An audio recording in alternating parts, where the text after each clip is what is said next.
Thing but according to English this is called compound words, okay.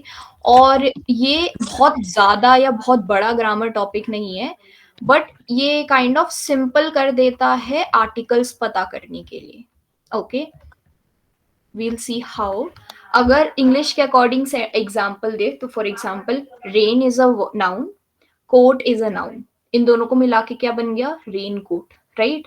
ऐसे ऐसे words, these are called compositor, जब हम दो proper nouns को एज इन दो वर्ड्स को मिलाकर एक नया वर्ड बनाते हैं, okay, with a completely different meaning. Now as I said this is combination of two words, okay। now इसमें कुछ पॉइंट्स होते हैं that we need to you no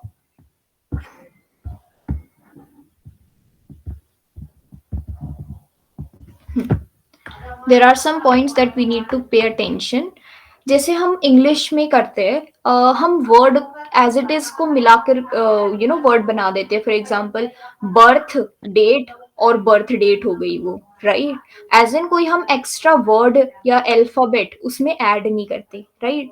but German में जब हम कंपोजिटा बनाते या फिर कंपाउंड वर्ड्स जब बनाते, हम कभी कभी क्या करते, या तो एडिशन करते कुछ अल्फाबेट्स का, या तो हम किसी वर्ड्स को हटा देते, रिमूव कर देते एज एन अल्फाबेट्स को, okay.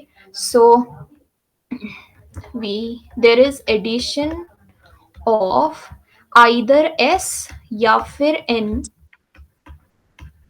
In between the words, okay, which you combine.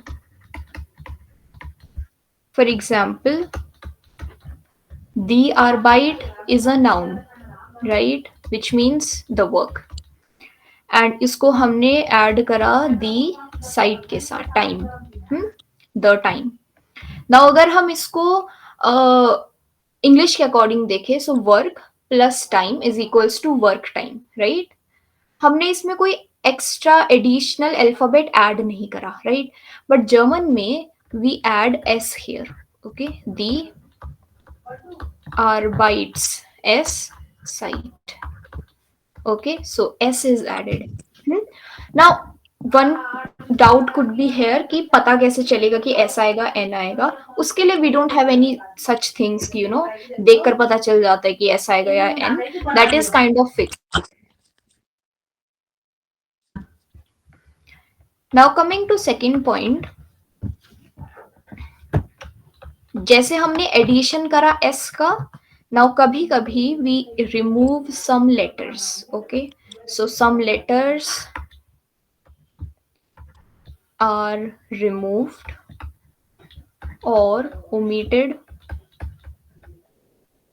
at times, okay। for example, now example को जर्मन में हम बोलते हैं zum Beispiel, okay, for example, और इसका शॉर्ट फॉर्म होता है ZB। zum Beispiel die Sprache, Sprache language, okay, plus der Kurs, course. So इसका इंग्लिश के अकॉर्डिंग क्या बनेगा, language course, right. Language plus course is equals to language course. English में again हमने कोई वर्ड एक्स्ट्रा एक्स्ट्रा ऐड या फिर remove नहीं करा, बट जर्मन में दिस वुड बी डेयर।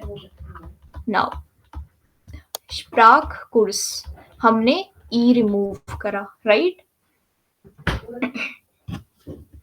Now coming to one thing, इसका आर्टिकल दी था, इसका आर्टिकल डेयर था, एंड इसका जो कंपोजिटर बना इसका आर्टिकल डेयर। तो हमको आर्टिकल कैसे पता चलेगा, ओके, क्योंकि लाइक इसका मतलब ये नहीं कि हम दी भी लगा सकते हैं डेयर भी लगा सकते हैं, नो, इसका भी एक रूल होता है, ओके। सो रूल को इन जर्मन वी से regal. So rule here is, okay,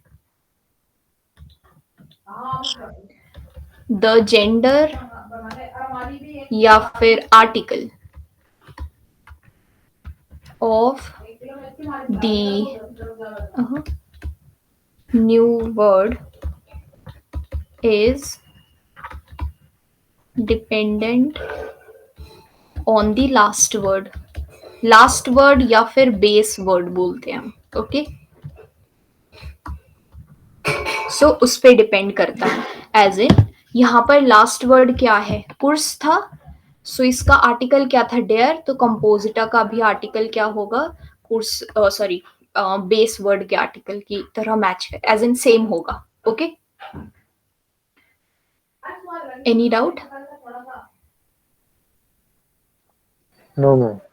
तो इसमें हम जब लाइक आगे चैप्टर्स में जब भी आपको कोई भी कंपोजिटा वर्ड मिलेगा ना, सो आपको अगर लास्ट वर्ड का आर्टिकल पता है तो आप उससे रिलेटेड जितने भी कंपोजिटा बन रहे हैं आपको उनका सबका आर्टिकल पता होगा.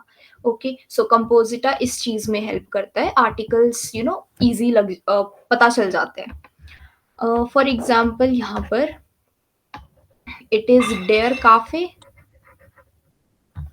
एंड इट इज दास हाउस. एंड इसका कंपोजिटा आर्टिकल होगा दास, राइट. दास काफे हाउस, क्योंकि बेस वर्ड का आर्टिकल दास था. क्लियर? Any doubt? इसमें मैम कोई एडिशन नहीं, इसमें कोई एडिशन नहीं हुई इसकी ना, इसमें कुछ ओमिट हुआ ना? हाँ, नहीं नहीं, ये एज इट इज आया, इसमें कोई एडिशन या रिप्लेसमेंट नहीं हुई. तो हमें ये पता कैसे फिर लगेगा? मैम हर एक कॉम्पोजिट वर्ड के लिए हमें हाँ, okay, so now doubt comes कि पता कैसे चलेगा कि एडिशन होगी या कब नहीं होगी. उसके लिए we don't have some tricks और something. Now coming to learn कैसे करना है, ये जैसे भी कंपोजिटा आते हैं ना उनको एज इट इज लर्न कर लो. ओके, लाइक हमें देख के पता नहीं चलेगा ना उनकी, इसमें हमको एस ऐड करना है या एन ऐड करना है या फिर कुछ रिमूव करना है या फिर इसको एज इट इज लिखना है, वो देख कर पता नहीं चलता, वो ऐसे ही है and you just need to learn as it is. Any other doubt?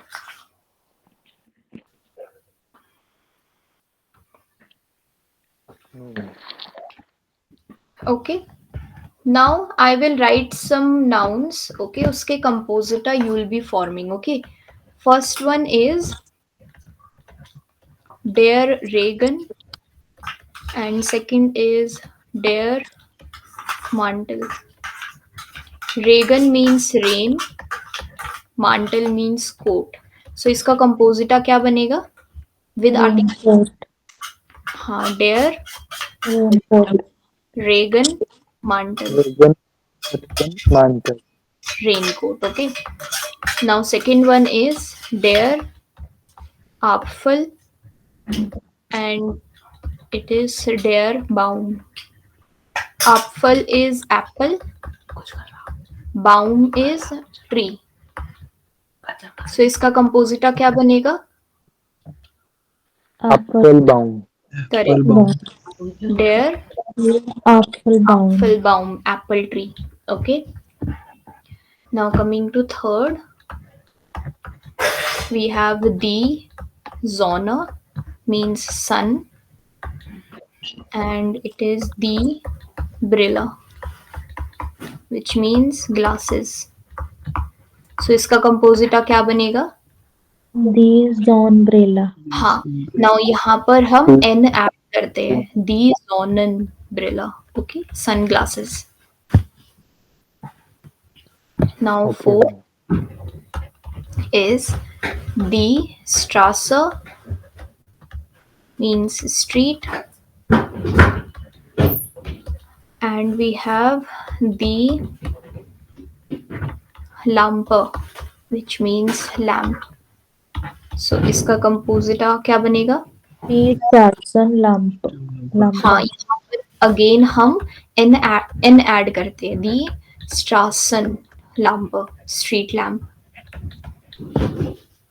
Now we have fifth one, the Geburt, which means birth, and we have der Tag, which means day. तो इसका क्या बनेगा? Geburtstag. और article क्या होगा?